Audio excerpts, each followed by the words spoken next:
can only parent to the extent to which you allow your children to be the child you did not get to be. Everything your children do that triggers you is because you were not allowed to express that emotion yourself.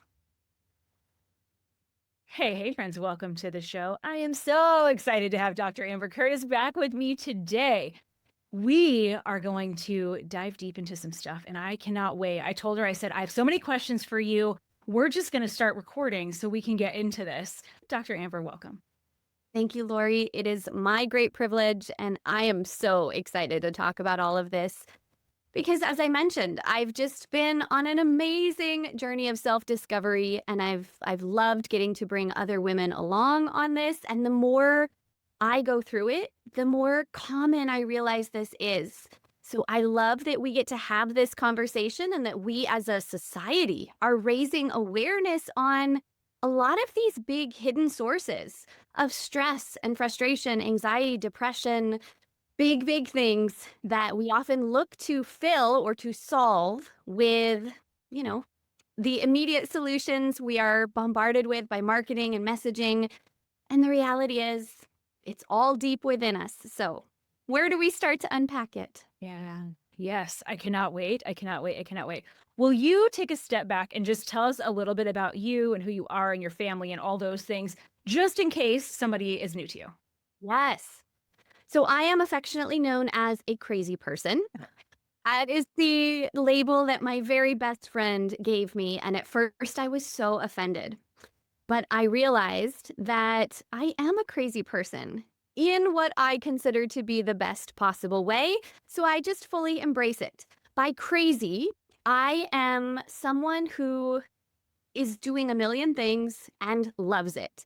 And I am pulled in a million different directions. And I do flit from one project to the next. And I sometimes do more than feels humanly possible. And sometimes that can make other people feel like they're not getting maybe the attention or the time that they want. But all that to say, I am so grateful to be a mom of 4 young kids, a wife to the most amazing man. We met when I was 17. We've been together almost, well, now 25 years, married for 19. And then on top of that, I'm a full-time behavioral science professor. And I started a coaching business 6 years ago that has morphed and transformed along with my personal journey. So through that, I love working one-on-one with clients. I run the More Time for Mom podcast. I have a YouTube channel. I do lots of group programs, lots of just trying to share everything I have learned, both the hard way and through my years of academic research on how we moms can flourish, like how we can really live our best life and find ourselves after looking outside ourselves for those answers for way too long. Yeah. And if you've been listening for a while, now you know exactly why I love her, because you're like, oh my goodness, she sounds so much like you, because I feel like we are so alike. We do so many of the same things and live so much of the same way. And I love it. And so I love the chance to get to talk to you. And we're going to talk a little bit about this journey, because you've had some changes that have impacted your mindset, your ways of thinking. You've had some really significant changes, even since we first had you on the podcast, I think. Yeah. And it's big stuff. And I want to dive into that, because I think a lot of other women that are listening to you, that are listening right now, they will resonate with this. I agree. I'm such an open book. And I laugh looking back at myself, but not in a mean or cruel way, just such gentle compassion for the person who really thought that she needed to earn and achieve and do big things. And she did all those things, right? It's so great to look back. But all of that seemed to work until I had kids. Then I struggled severely with postpartum depression. We've talked about my story before.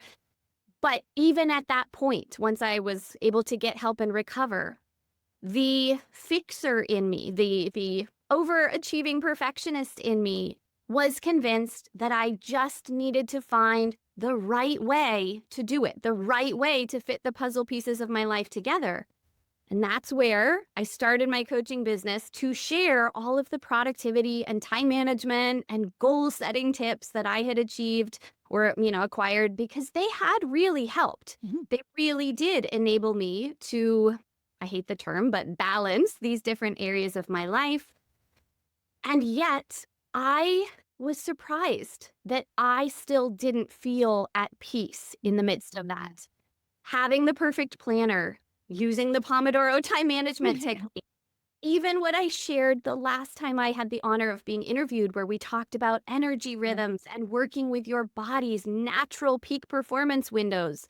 I was doing all of that and I was doing great things. And I realized it still didn't feel like enough. Mm. And I started to peel back the layers and realize, oh, what's going on under the surface? And of course, I've been working with amazing coaches myself over the years. And the first one really helped me see that so much of it was in my thoughts, right?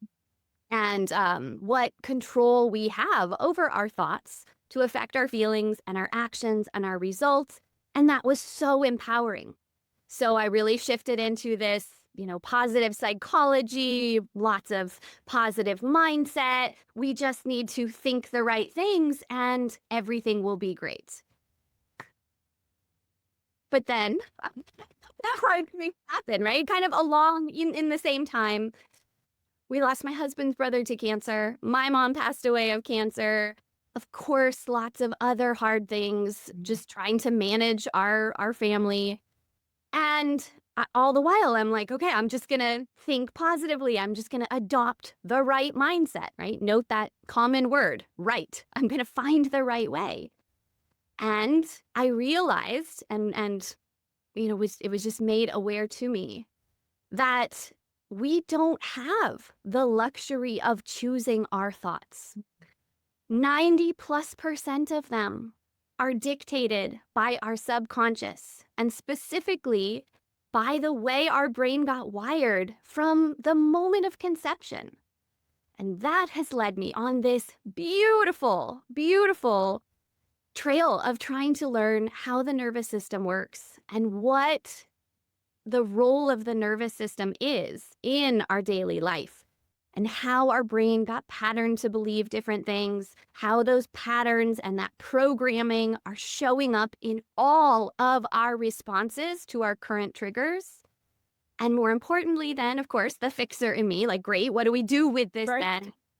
Oh, I have been getting certified in neurosomatic intelligence, which is the relationship between the brain and the body and how trauma gets stored in the body and how to really build safety and capacity at the level of your nervous system to break all of those harmful subconscious thought patterns, those beliefs that have been hardwired into your brain. Harness the power of neuroplasticity and somatics to really help you finally change your thoughts. Like, you can't just change Mm. your thoughts out of nowhere. We got to get even deeper to the level of the nervous system. And I know that is a crazy, thing to say. It can maybe sound so out there to someone that hasn't been on my journey. So I want to hit it home with some really concrete examples. So many women that I work with feel this drive to really perform great at their job and keep a perfectly clean, organized house and be the perfect mom and make sure they have a thriving marriage and all very good, beautifully intentioned things. But they don't realize that they have externalized their sense of self-worth and they have made their worth dependent on what they have to show for it. And so much of that, I find, personally in my own experience and through lots of the coaching that I have done, comes down to how safe you felt as a child and what you had to do to get attention, to feel love and belonging, and especially the way that we as children so naturally look to our caregivers for our sense of safety. And we pick up on their frustration, their emotions, their trauma. whatever they might be going through, right? And little t trauma even, whether it's financial insecurity, whether it's mom is stressed because the house is always dirty, whether it's marital issues between your parents, whatever it was, when you didn't feel safe, you took on fault and blame even though it was not yours. And you stepped up to make it better some way, somehow. And all the things that we have then been striving to do have really been because we are trying to make everyone around us okay. And we have been programmed to think we are not okay unless everyone else is okay, which of course they never are, right? It's up to each of us to be okay for ourselves. And it's this never-ending cycle of feeling so lost and empty and unsafe in our own bodies, like being afraid to take up space as ourselves because we want everyone around us to be okay. And again, no one's even consciously thinking this as we go through our daily lives. But oh my goodness, it's really profound. Yeah. I'm glad that you said little T trauma. I just literally said this to a friend this week. I said it because he was saying he felt this certain way and he was like, but I look around and there's all these other people that are feeling like that have big traumas, right? And not to discount anyone's big traumas, but he was discounting his quote little T traumas. And that's exactly what we said. I said, little T trauma is still trauma because what you're talking about doesn't have to be some wild, crazy thing. And I'll give you guys an example of a little T trauma for me. I had an uncle that said, wow, you really ran fast when I was at an Easter egg hunt and I was like 7 years old and I was slow, right? I was like the slowest runner. So in my head, right, I am fat and slow forever, right? Like I'm 40 something and fat and slow. Lori is constantly telling her things and like reacting to those things. That's little T trauma, right? Not a big deal. He was just being mean, right? But it's a memory in my mind. So this little T trauma, like you said, can cause thoughts to come and you don't control the thoughts. And that's what you were saying is that you were like, oh, I can just change my thoughts. Well, I don't control when my Easter egg hunt, like fast paced thing comes back, right? I don't control that happening. Now I get to decide what I do with that thought. I get to decide how I feel about that, right? And like I get to then make the next choice. But I'm so glad that you said it that way because it can just be all of those little things that stack up to the way we then think and feel about ourselves. Absolutely. It's what research calls complex trauma in the sense that it is repeated and inescapable. So it is everywhere when you are a child. Whatever your home environment was, you could not get out of. And it really affected how you came to see the world and your role in it. One of my ongoing wounds that I'm working to heal, right? And I also want to insert here that this is never, never about placing blame Sure. and pointing fingers or harboring, anger towards the people that we may feel could have helped us start off on a different path, right? The truth is always that each of us is doing the best we can under the circumstances. And my goal is for us to have so much love and compassion for anyone who has hurt us or that we feel, shaped us a certain way, especially our parents, because they didn't know better. We can probably imagine what they went through for their nervous systems to become the way they were. And it just, again, like we are doing this deep inner work now to stop the wounds from passing on to future generations. And we will come back to why I am so passionate about moms doing this work for themselves. But in my own experience, one of many of the complex trauma things that has really been surfacing for me is the, again, nice way to say it, but my sweet parents were just really struggling in their marriage and struggling to find themselves apart from the marriage, right? In and outside. They ended up getting divorced when I was older. But it's amazing how now I can really feel Mm. how that affected me as a young girl. I could sense their tension. Mm. I felt the uncertainty over what are they going to do because they weren't happy. I could tell they were not happy. I didn't have words to verbalize it, but as a young girl, it feels so unsafe to think that the people you rely on for your survival are not okay. Mm. So what did I do? Again, not even at the level of consciousness, but just, oh, let me get great grades at school. That made my dad happy. Let me help my mom and take on all this responsibility in the home. That will make her happy. And again, like my parents were amazing, and so it's finding that balance. It's not blaming them, not shaming them, but just acknowledging and allowing myself to speak my truth that I was affected by the emotions that were not dealt with in my home. Mm. And the way that all of that tension made me feel unsafe. And so I sought to compensate for it by performing and trying to do all of these things that made me a perfectionist, people pleaser, and many other things, right? All this perpetual anxiety that if I don't perform, if I'm not amazing, then I'm not safe because I can't make my parents happy. And, you know, it's just a very deep, deep thing. Yeah.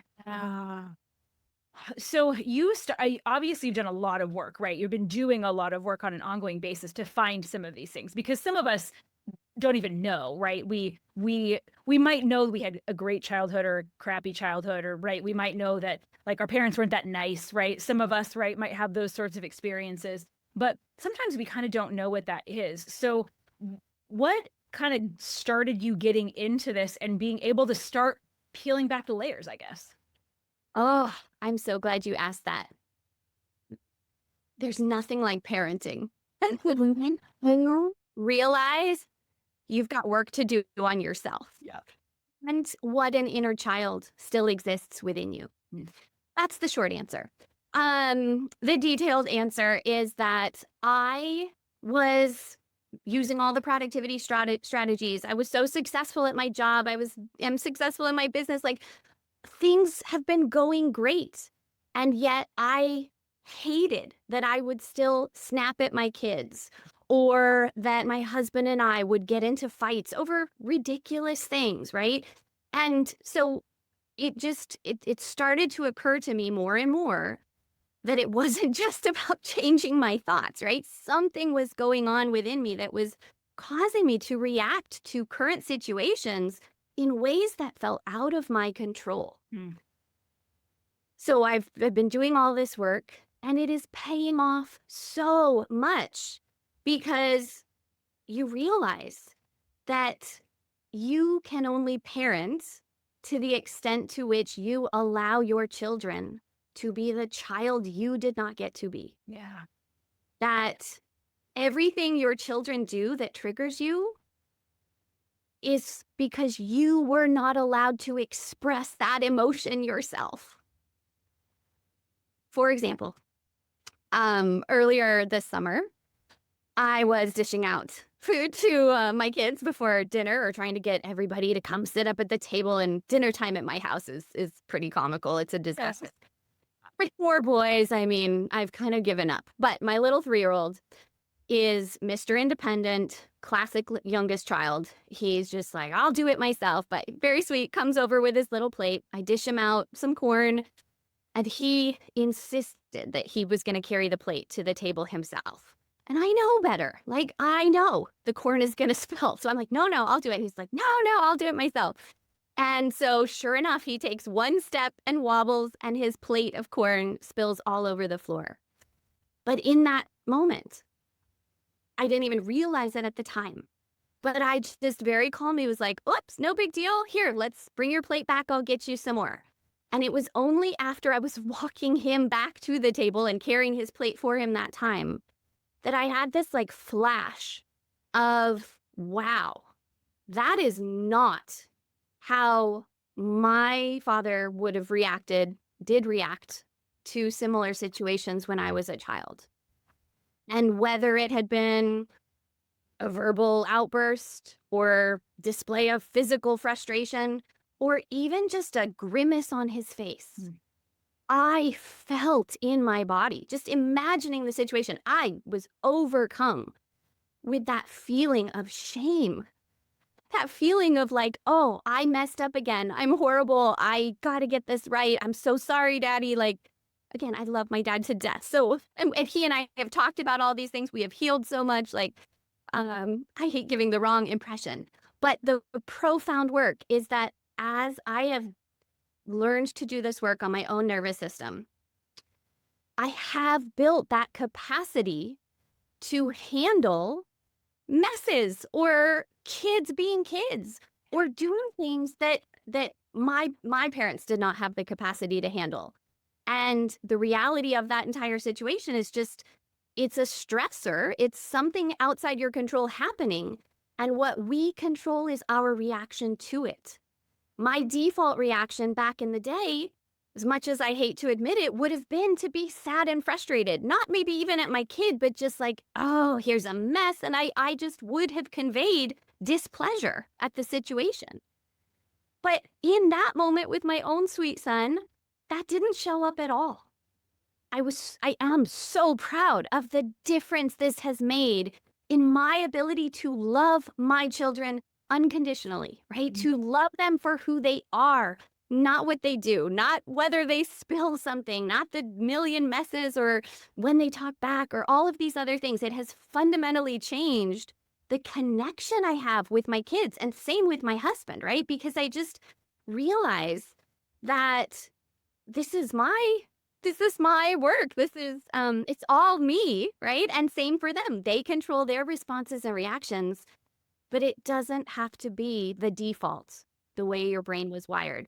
So, Yeah, I love that. So it really was it wasn't having the same thought and like having to go, "Oh, I had this thought," and instead of yelling, I'm going to choose to pause and be calm. It was literally that you had done so much work that you didn't even have the thought. You had the whoopsie thought, right? Like, and it wasn't you didn't have to do any control. It wasn't stressful to do any control over your behavior because there were none of the like none of the ugly came up anyway, right? All of it was just like, oh, this is no big deal. We got this, right? And it just felt more peaceful. You could show up more peaceful because you felt more peaceful about it from the beginning.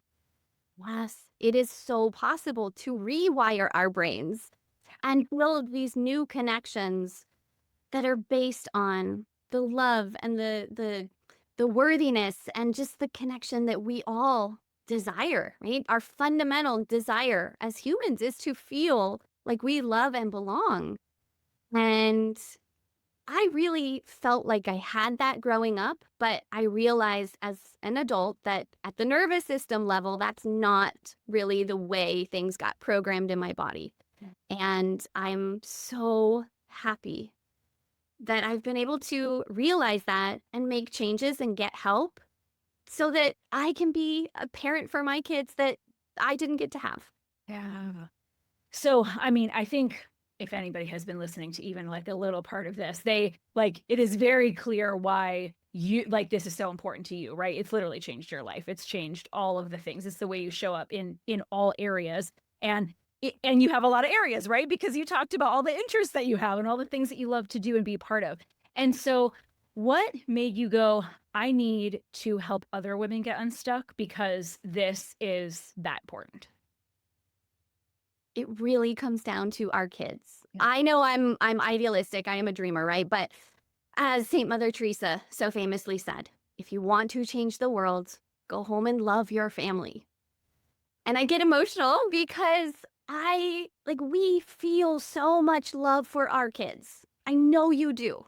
Each and every one of you loves your children so much, but you don't love the way they make you feel, or rather that you feel in the moments where you are triggered by something they do just for being kids or just because they are lesser developed nervous systems learning how the world works and trying to figure out how to regulate their own emotions and what behaviors are or are not acceptable. And, old parenting styles were so authoritarian, so black or white. So you need to be seen and not heard. You can't cry. You can't share your emotion. Like, that's not acceptable. I'm so disappointed in you. There was just so much of either not allowing emotion or, just shaming that was occurring. And what that really does is tell the child, you are not worthy. You are not okay. You need to change who you are in order for me to approve of you, me, the parent, to approve of you. And I realized that that was what I was Yeah. doing in my early parenting because of the way my childhood wounds were showing up. And I've just realized how common that is, right? We all have our different wounds, and we will still wound our children some way. However, I am on a mission to help us moms do the work to find safety and capacity in our own nervous systems, really, really be able to regulate our own emotions and restore safety in our own bodies every moment, but especially when we're triggered. Because the problem isn't our kids, Mhm. it's not their behavior, it's our response to whatever they are doing. And they are learning from us. We are modeling for them what they are going to pass on to their children. And I want my children to know that all their emotions are valid. Yeah. And for more than that, right? That they don't have to change who they are for me to love them. That my love is not conditional on them complying with my demands. Yeah. My love is not conditional on them getting good grades or kicking a winning soccer goal or telling me they love me, right? They're allowed to think and do what they do within obvious limits. Um, but like my their job as my child is not to make me happy. Yeah. I and you as the parent, you as the mom, you are responsible for your own happiness. And when you have been brought up believing subconsciously that your happiness rests outside of you and requires everyone else to be okay, everyone else to be happy, you never are. Right. So then you're never happy with your kids and they're not making you happy, and it's so bad. Yeah. But when you take control, when you take radical responsibility, I call it radical responsibility for your own happiness. Like, Laura, you can see my face because I'm giddy with this now. Like, I I want to be a happy mom. I want every mother to be filled with such joy that they have the gift of parenting their children and that their children feel so loved, so safe, so okay being who they are, that they have permission to go and share their gifts with the world. They're not following in our footsteps, being the perfectionist, people pleasers, full of anxiety, high functioning or not, right? Like, it doesn't feel good. Did not feel good to me Yeah. to go through all the motions I used to and feel so worthless at the end of it all. Now that I've realized where my true worth really lies and that I am responsible for my own happiness, I can see the worth in everybody else. And I just want every mom to have that sense of fulfillment. And the joy it brings to your home doesn't mean there's not still problems and fights on messes and kids being kids. Jury is out. We'll see what my kids say about me when they're older, but my husband will be the first to attest that I am a wholly different person now than I was even a few years ago. And that is the biggest compliment I could receive. Yeah.